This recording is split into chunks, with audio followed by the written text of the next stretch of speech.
मुझे लगता है अब तक वहाँ सेंट्रल पुलिस फोर्स का कंट्रोल है। अब तक वहाँ किसी की सरकार स्थापन नहीं हुई है। कल ही ममता जी ने वहाँ अपना रिजिग्नेशन दिया है और कल वो शपथ लेगी, नई सरकार बनेगी। अब तो पूरा नियंत्रण आज भी चुनाव आयोग और सेंट्रल जो फोर्स भेजा था लाखों की संख्या में, उनके हाथ में ही लॉ एंड ऑर्डर है। अगर कुछ हुआ है तो ज़रूर ये जिम्मेदारी सबकी बनती है। अब चुनाव ख़त्म हुआ है, अब चाहे लोग यहाँ के हो या वहाँ के हो, कोई भी हो, अगर संयम नहीं रखेंगे और खून खराबा बढ़ता ही जाएगा तो सबका नाम उसमें खराब हो जाएगा। अब लोगों ने ममता जी और उनके पार्टी को भारी बहुमत से जिता कर दिया है, तो सबसे ज़्यादा ये पहली जिम्मेदारी तृणमूल कांग्रेस के नेताओं की बनेगी कि लोगों को शांत करें। लेकिन ताली एक हाथ से भी नहीं बजती। सर, वहीं जिस तरह से बात करें, बीजेपी के नेता हैं दिल्ली के परवेज साहिब सिंह, वो कहते हैं कि जिस तरह से हिंसा हो रही है, वहाँ के नेता, वहाँ के विधायक, यहाँ के वहाँ के मुख्यमंत्री ना भूले कि आज एक बार उनको भी दिल्ली आना है। अब इसी प्रकार की भाषा का इस्तेमाल दोनों तरफ से होगा, सेंट्रल की तरफ से और राज्य की तरफ से, तो लॉ एंड ऑर्डर की बात कौन किससे करे? शांति का अपील कौन करेगा? सेंट्रल गवर्नमेंट ये सबसे बड़ी एक हमारी बॉडी है। तो सबसे पहले प्रधानमंत्री हो, देश के गृह मंत्री हो, अब नड्डा जी वहाँ गए हैं, आप बड़े लोग हैं, आपकी जिम्मेदारी है कि आपके लोगों को शांत करें। पश्चिम बंगाल का इतिहास राजनीतिक हमेशा इस तरह से राजनीतिक हिंसा का रहा है।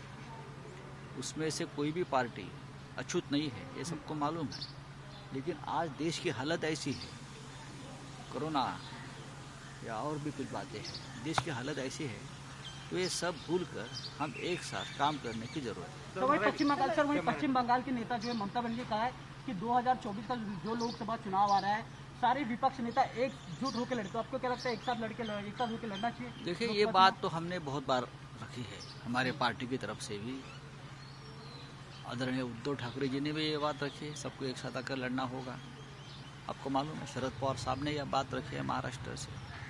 अब ममता जी के इस चुनाव के बाद जिस तरह का उनको निर्णय मिला है पश्चिम बंगाल की जनता से, मुझे लगता है कि उसका आदर जो है करना चाहिए। और पूरा देश की भावना है जो बंगाल में उमटी है, पूरे देश की भावना है ये। जिस तरह से पूरा केंद्र सरकार, पूरी बीजेपी, पूरी सत्ता, पूरा पैसा, पूरी सेंट्रल एजेंसी वहाँ लगी थी ममता को हराने में, तो वो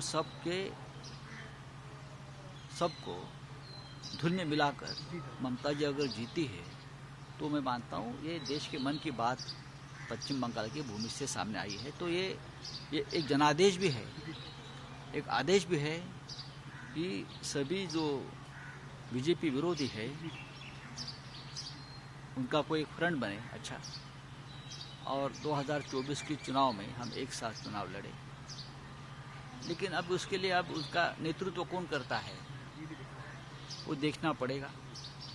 दिल्ली में बैठकर कौन समय दे पाता है ये सब कामों के, ये भी देखना पड़ेगा। पश्चिम बंगालमध्ये हिंसाचार सुरू असल्याच्या बातम्या फार दुःखद आहेत, चिंताजनक आहेत। खरं म्हणजे पश्चिम बंगालच्या जनतेनं ममता बॅनर्जी यांना जोरदार बहुमत प्राप्त करून दिलं आहे। म्हणजे पश्चिम बंगालचा जो निर्णय आहे हा एक ऐतिहासिक आणि क्रांतिकारक निर्णय आहे लोकांनी दिलेला।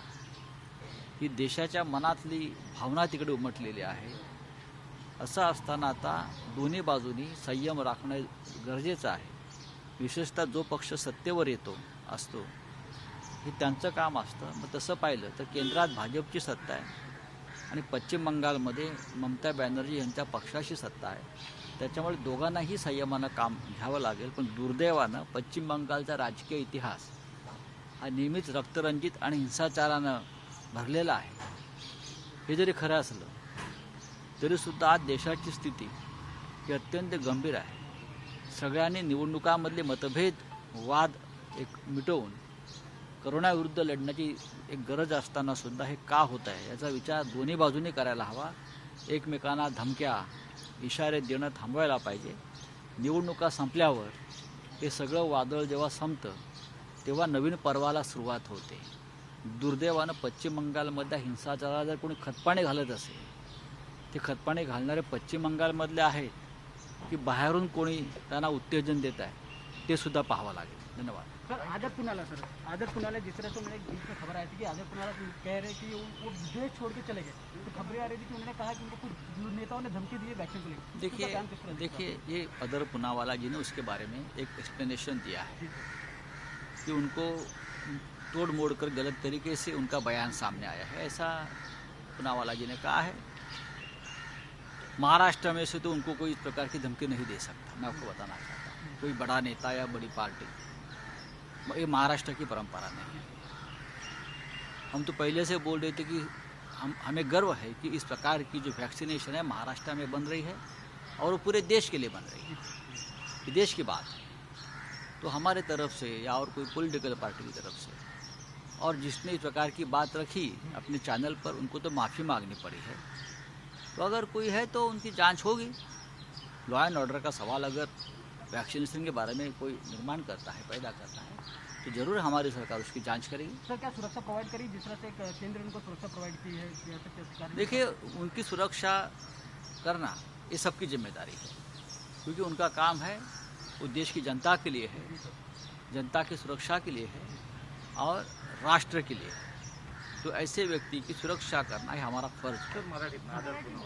बोला आदर पुनाला ज्या प्रकारे त्यांनी सांगितलं त्यांच्यावर धमकी घेतलेल्या आहे. पहा की जर अशा प्रकारच्या धमक्यांसंदर्भात जर स्वतः अदर पुनावाला यांनी काही वक्तव्य केलं असेल तर ते गंभीर आहे. खरं म्हणजे महाराष्ट्रातून अशा प्रकारचा कोणीही त्यांना धमक्या देणार नाही. महाराष्ट्राची परंपराच नाही. किंबहुना महाराष्ट्राला सतत या गोष्टीचा गर्व राहिला की देशाची आरोग्यविषयक सुरक्षा निर्माण करणारे किंवा देशाला आरोग्यविषयक कवचकुंडल निर्माण करणारी जी लस आहे त्याची निर्मिती ही महाराष्ट्रात होते देशासाठी. ही एक राष्ट्रभक्तीची भावना महाराष्ट्राच्या मनात कायम राहिली. त्याच्यामुळे महाराष्ट्रातले कोणतेही नेते, राजकीय पक्ष, जी आमची परंपराच नाही, अशा प्रकारे धमक्या दहशत निर्माण करणं ही आमची परंपराच नाही. जर कोणी करत असेल, केली असेल, तर त्या संदर्भात केंद्र सरकारनं आणि राज्य सरकारनं दोघांनीही खोलवर तपास करावा एवढंच मी सांगू शकतो.